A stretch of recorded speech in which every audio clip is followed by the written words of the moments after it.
سبحان الله والحمد لله لا إله إلا الله الله أكبر سبحان الله والحمد لله لا إله إلا الله الله أكبر.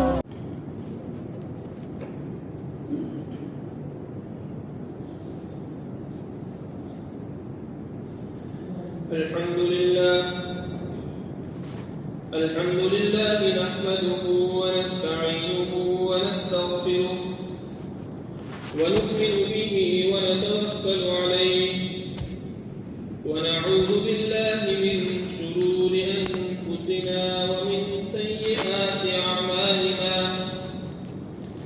ونعوذ بالله من شرور أنفسنا ومن سيئات أعمالنا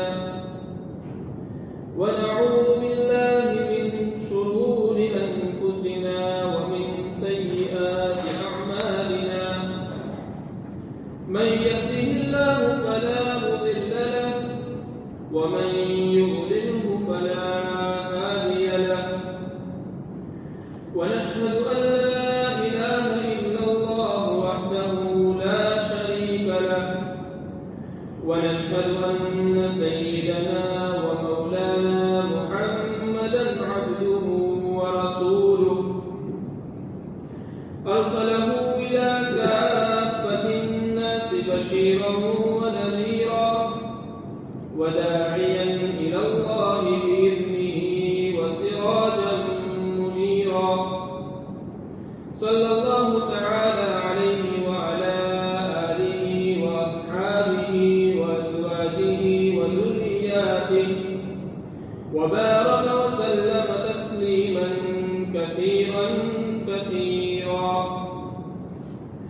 أما بعد فأعوذ بالله من الشيطان الرجيم بسم الله الرحمن الرحيم يا أيها الذين آمنوا كتب عليكم الصيام كما كتب على الذين من قبلكم لعلكم تتقون وقال النبي صلى الله عليه وسلم إن جبريل عليه السلام عرض لي فقال بعد من أدرك رمضان فلم يغفر له فقلت آمين صدق الله العظيم وصدق رسوله النبي الكريم ونحن على ذلك لمن الشاهدين والشاكرين والحمد لله رب العالمين. معزز ومكرم سامعين الكرام اساتذه نظام